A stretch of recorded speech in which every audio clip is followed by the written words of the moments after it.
जो दब वञे जीअं को पखीअड़ो मंझि गगन न जंहिंजो कोई आशियान आस्थान ऐं चमन तीअं मां बि पंहिंजे ॾेह में आहियां अकेलो ओपिरो जलावतन असां सिंध में जला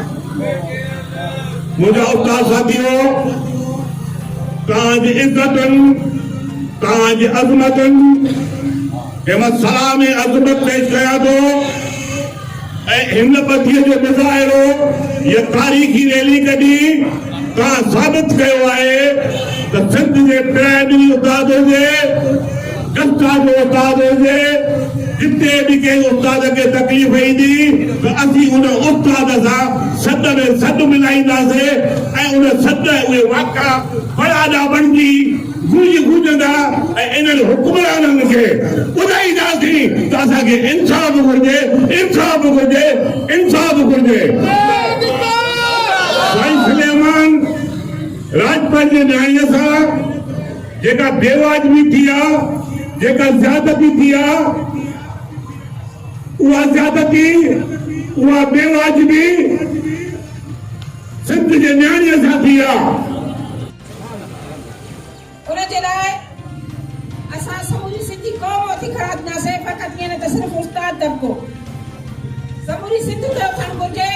असांजे क़ौमी तालीमी इदारनि में कॾहिं निमरता सां नाजाइज़गी करे उन्हनि खे मारियो थो वञे कॾहिं नायला रिंद खे मारियो थो वञे अॼु असांजी बुशरा राजपाल सां ज़्यादती करे उनखे रोड ते छॾायो वियो आहे असां सिंध हुकूमत खां घुर था कयूं या अपील था कयूं त नियाणियुनि सां ज़्यादती करणु बंदि कयो अॻ में ई तव्हां ॾिसो था त असां नियाणियुनि जी पढ़ाई में केतिरियूं रुकावटूं आहिनि बहितर इहे अहिड़ा मसइला पैदा करे असांजे नियाणियुनि खे घर भेड़ो कयो थो वञे असां गुज़ारिश था कयूं सिंध हुकूमत खां त उन्हनि ज़ालिमनि उन वासी उन कुतनि खे अहिड़ी सज़ा ॾिनी वञे जो बाक़ी आईंदा वरी कंहिं बुशरा सां कंहिं निमरता सां कंहिं नायलारनि सां अहिड़ी ज़्यादती न थिए जेकर उन्हनि सां इंसाफ़ न थियो त उस्ताद बिरादरी ऐं समूरी सिंधी क़ौम रोडनि ते सरापा एहतिजाज हूंदी जेसि ताईं उन्हनि दरिंदनि खे सज़ा न ॾिनी वेंदी जय सिंध देश माण्हू मोती अताणो जीअं पेटियल पुरमन एहतिजाज रैली आहे जे अॼु एहतिजाज थी रहियो आहे असांजे कराची जो जंहिंसां नाजाइज़ी वाक़े जी इन वाक़े जी मज़म्मत कयूं था ऐं असां इन वाक़े जे मोहम्मद सुलेमान राजपथ सां असां जेको प्राइमरी उस्ताद आहे हीअ असां सभई उस्ताद उन सां गॾु आहियूं जंहिंसां हलंदो रहंदो असांजे पेटियल ज़िले कारखाने तरफ़ां सभई उस्ताद हिते अची गॾु थिया आहियो